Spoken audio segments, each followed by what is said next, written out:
Thank you for joining us on It Is Written Canada. You know, for some of us, there are stories, hidden stories, that we cannot speak about. And ironically, we can't stop thinking about them. Like, how do you move forward when the people you trusted failed you? Reema Sukumaran is here with us today. She is the mother of 6. She is also an author and a speaker, and she has a riveting story. Her husband, Sanj, is a doctor of audiology, and he's also a professional musician. And both of them have come to join us today here at It Is Written Canada. So Sanj and Reema, I'd like to welcome you here. Thank you. And we would like to talk to you and share your story with others. Mm-hmm. Yes, welcome Reema and Sanj. So Reema, to start off with, I have a question for you. So every little girl has a dream of what her life is going to be like one day when she grows up. So can you share your dreams that you had as a little girl? Ever since I was a little girl, I had dreamed of a happy family. Mm-hmm. In my family, my husband was hardworking. He brought home a great paycheck, and I was a stay-at-home mom with a whole bunch of kids. And I always had this vision of us traveling around the country in an RV. And it was a family just that was full of a lot of joy.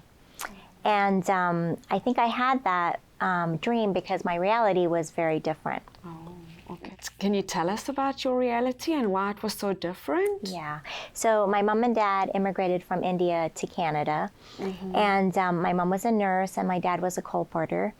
And from very early in their marriage, my dad was very abusive to my mom. He was very physically, emotionally, spiritually abusive to her, and that abuse carried out into our family, into the children, as they had myself and my 2 brothers. And so our home was a place that we feared. Now, at the same time, I don't think that we really realized that this wasn't the norm. This is what we grew up with, and you know, you have secrets, and so you don't really talk about it past our 4 walls. Mm-hmm, mm-hmm. So what was happening within your home? Did you have a relationship with Jesus? Was it a Christian home? Mm-hmm. What was happening? So we were a Christian home, but we were also a very religious home. And I've learned as an adult there's quite a difference between being spiritual and being religious. Mm. My dad was very religious, and we had morning and evening worship. We memorized memory verses. And at the same time, I had a very close relationship with Jesus. He was my invisible friend. And he was someone that I could talk to whenever things were bad. I always would pray, Jesus, okay, after this beating, can we now be a happy family? After this beating? After this beating, oh, yeah. That is so sad. Mm-hmm. So, Reema, how did you break free from this childhood home, this awful experience that you were having? So. At some point I realized that I had to leave home to break free of that. My parents, we left Canada and we moved to Florida. We lived there for 3 years, and our time in Florida was a really happy time for me. I mean, the abuse was going on, but probably not to the extent that it would later on in life. And after Florida, we moved to the Midwest. And it was at this time that my dad became very volatile, more so with us as well as my mom. He never really hit us as much as my mom earlier on, but in high school it started. We moved to the Midwest, and we lived in a city where everyone was predominantly white and upper middle class. And it was very cliquish, and the families and the students in our high school, it was very hard to fit in. For me, high school was a nightmare. If I had a superpower at that time, it would have been to be invisible. I felt like I was watching from, you know, this wall, watching everyone live a normal life. And meanwhile, our life at home was a living nightmare. My dad became very, very abusive to the children as well as my mom. I kind of realized that at some point that my little happy family wasn't going to be a reality. For that to happen, my father would have had to take some blame and sought help. So my escape was leaving for university.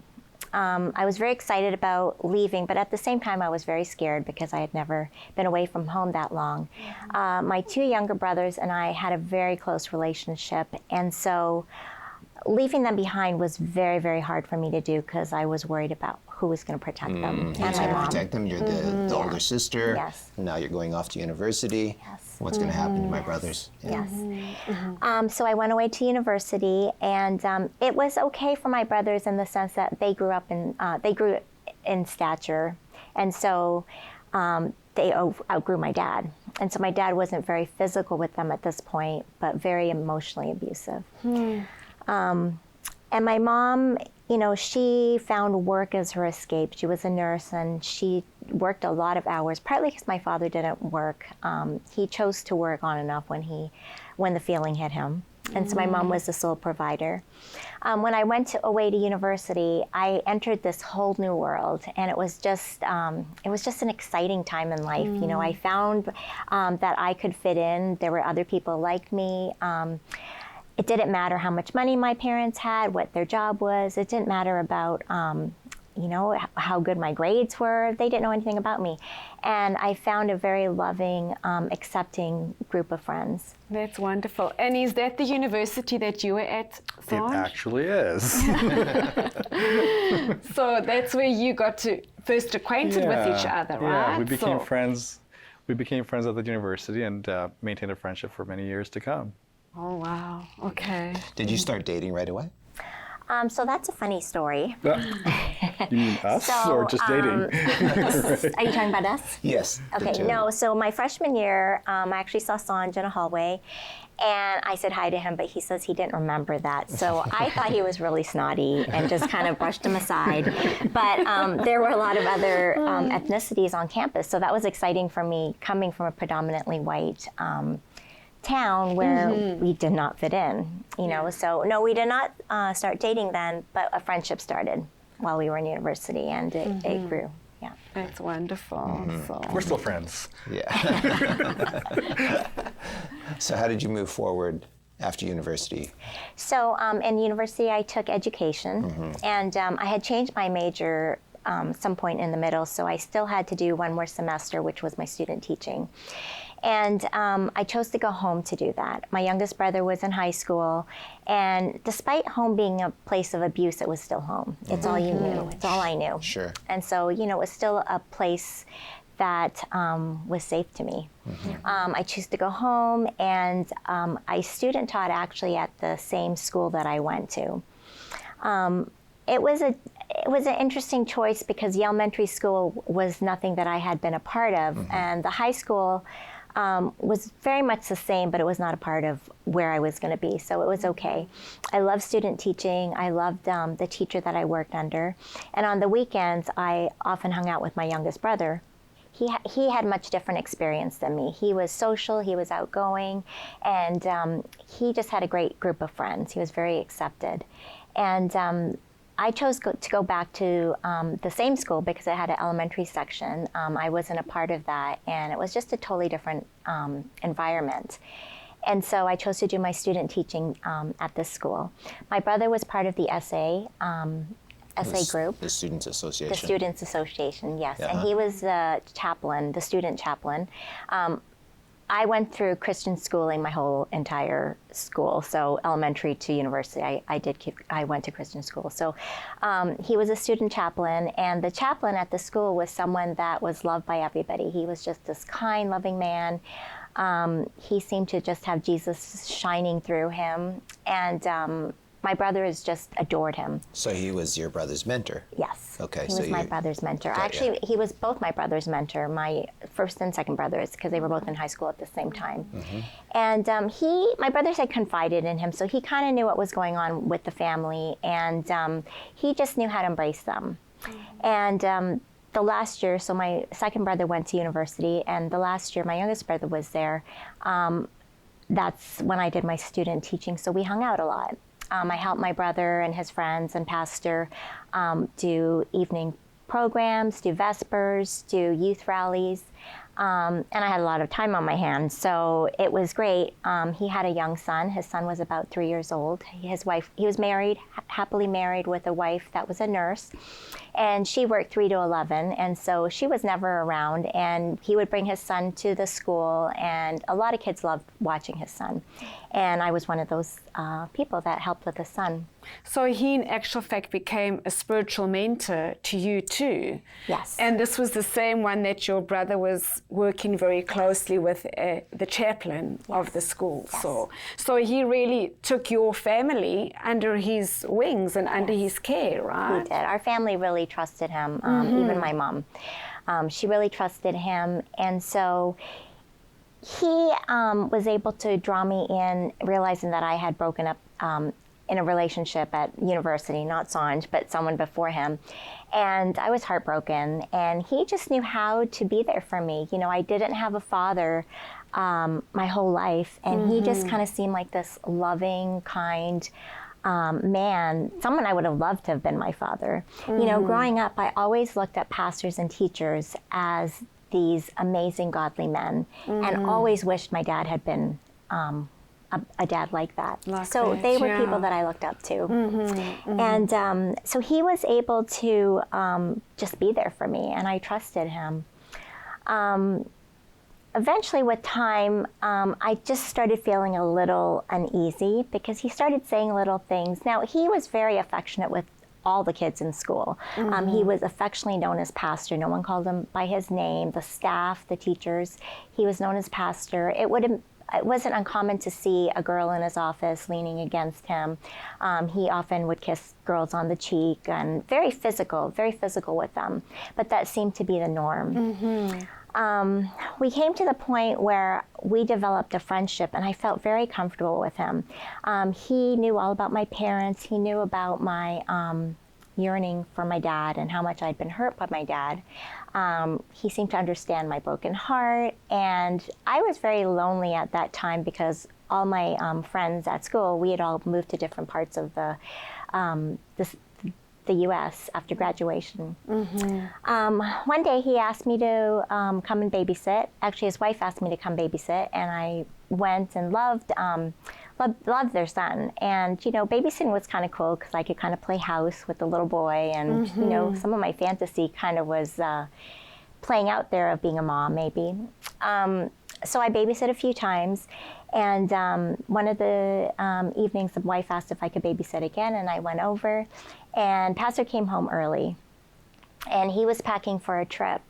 And he said, "Why don't you come and keep me company? Let me put the baby in." He wasn't a baby, he was 3-4 years old. He said, "Let me put him in the bathtub and keep me company, and I'll pay you when I'm done." And so by this point, I had no reservations. I was very comfortable with him. I was just chatting. He had his stuff in the guest room, and so I was sitting on the bed there and talking about his trip.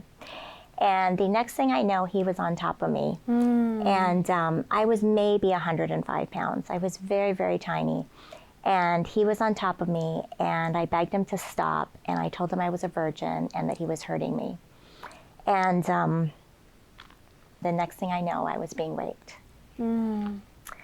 I have no real memory of how I got home that night. I know I drove there, but I know I drove to his place, so obviously I drove home, but that is the only way I know I got home.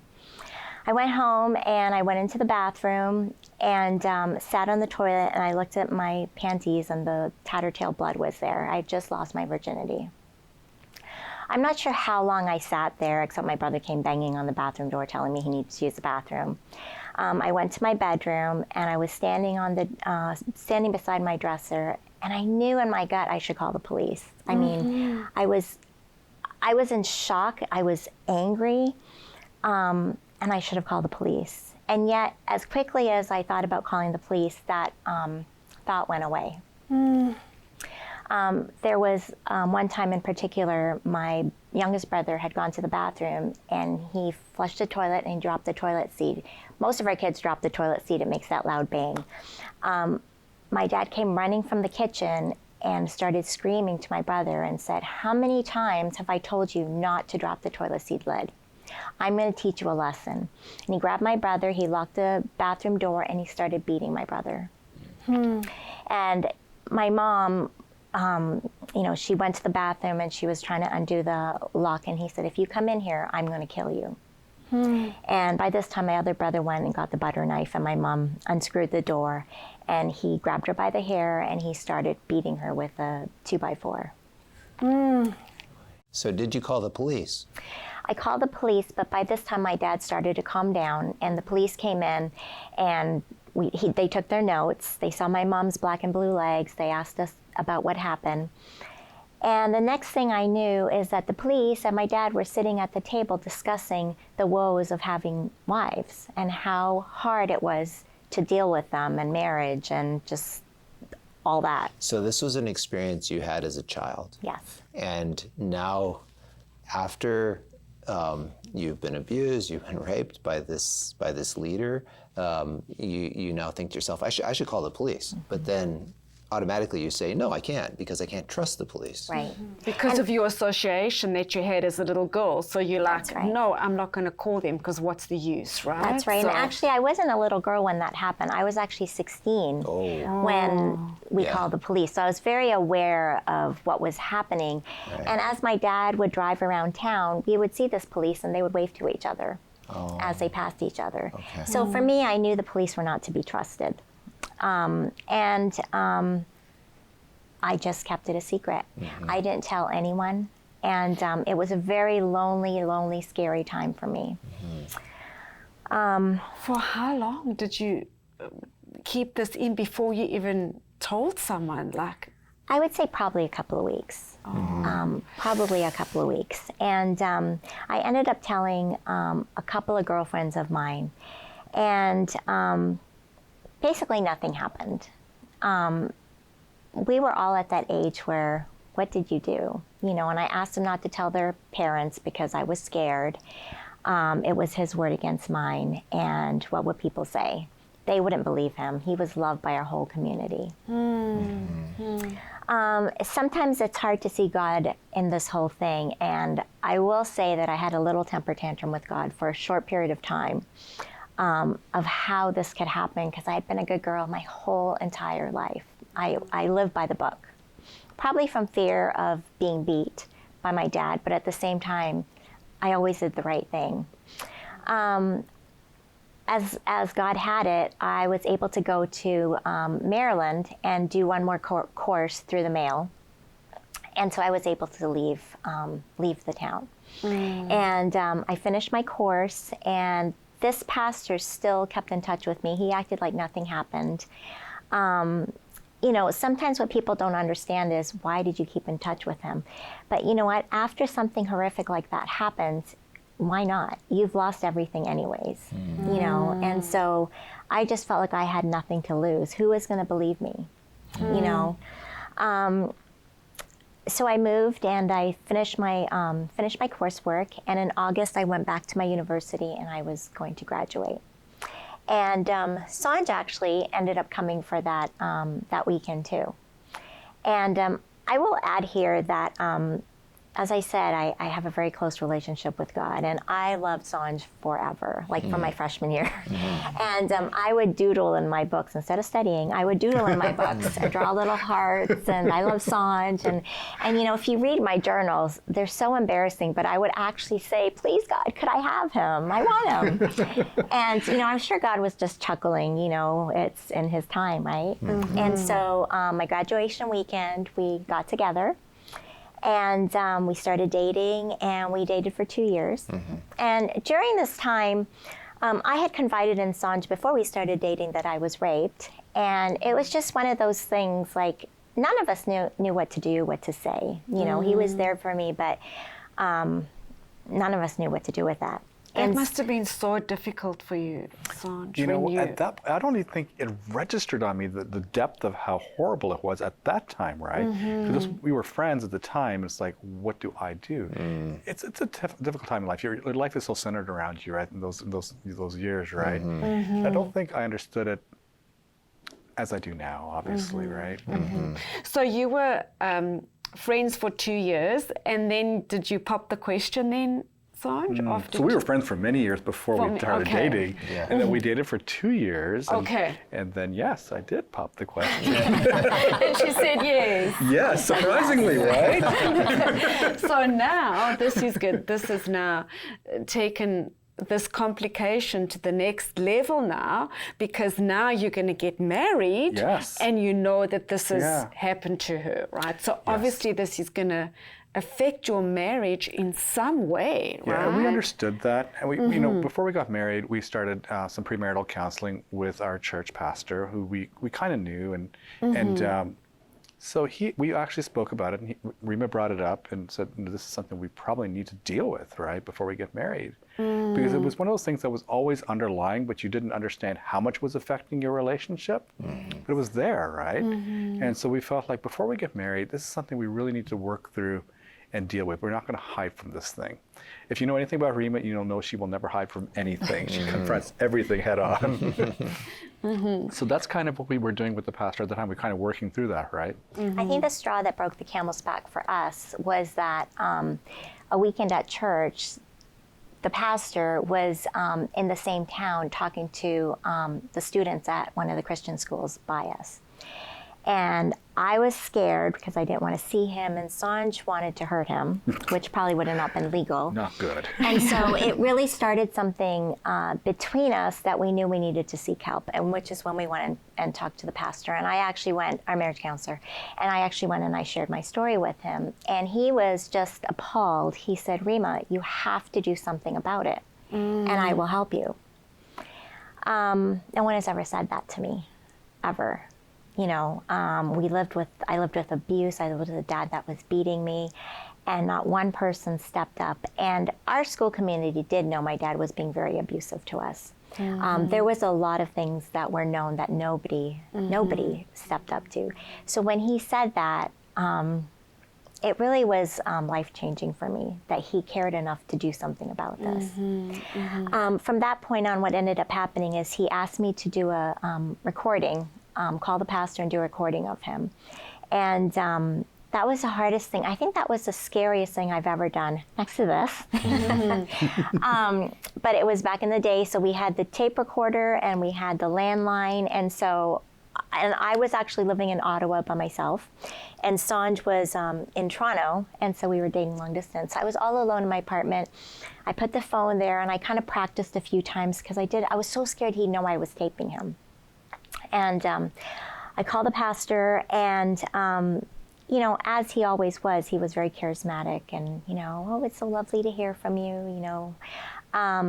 And during that time, I said, you know, I'm getting married, and there's just a few things that I really need to resolve for myself, and I need to ask you a few things. My biggest regret in that conversation is I wish I had called him out on raping me. But what I said to him was, you took my virginity away without my consent.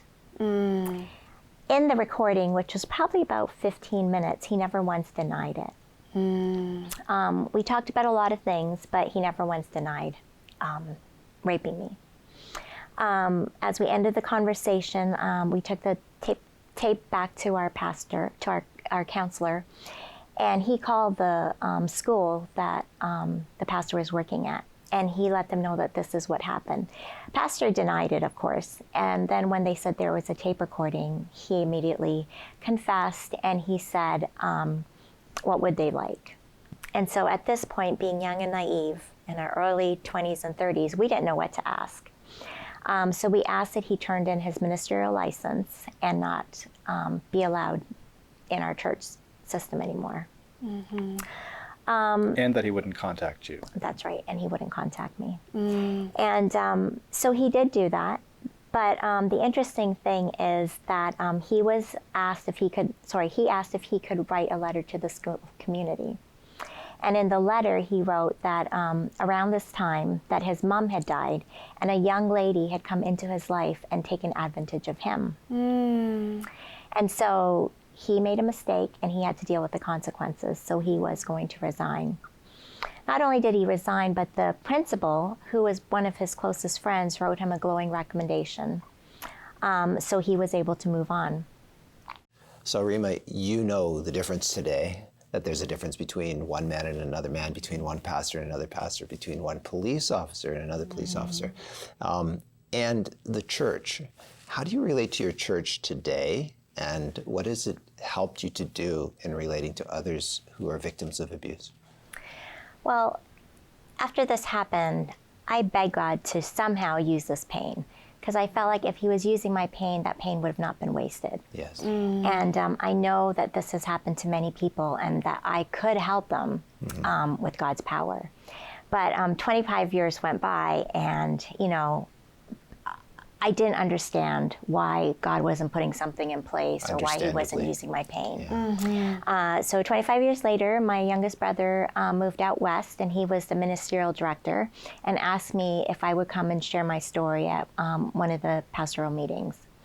And it was the first time I ever shared it. I was shaking. I was scared to death because I was speaking to a room full of pastors. And, you know, God does amazing, amazing things. But I ended it by telling them that it's been 25 years and not one person from my church has ever said they were sorry. Not one person from my church ever reached out to me. And it was very emotional, you know, and I sat down. And at that moment, the conference president stood up and he took the mic from my brother. And he came to me and he stood beside me, or stood in front of me, and he said, you want an apology from your church? And he said, I, as a minister of the gospel of this church, am sorry. And it was a very powerful moment for me. I didn't realize that I needed that, but it was the start of healing for me. It was a huge moment, and it was the start. Wow. Well, Reema, unfortunately, we've run out of time, but we are going to continue with your story in the next episode. And in the next episode, we are going to share more of Sanja's side of the story as well. So, friends, we thank you for joining us. Next time, I just encourage you to be here next week as we continue with Reema and Sanja's story. We're going to look at how God has led them to experience healing, to lead others to experience healing, forgiveness, and look at how we can be aware of how much those who are vulnerable and hurting in our society need to be protected. And so let's just close with a word of prayer. Father in heaven, we thank you, Lord, for your healing. We thank you that each of us is created in the image of God. And Jesus said, what you have done to the least of these, you have done it unto me. And I thank you, Lord, for identifying yourself with those who have been hurt. And Lord, I pray that you can help us to bring healing to others through your name. We pray in Jesus' name, amen. Friends, thank you for joining us. And let me just remind you again of the words of Jesus when he said, it is written, man shall not live by bread alone, but by every word that proceeds out of the mouth of God.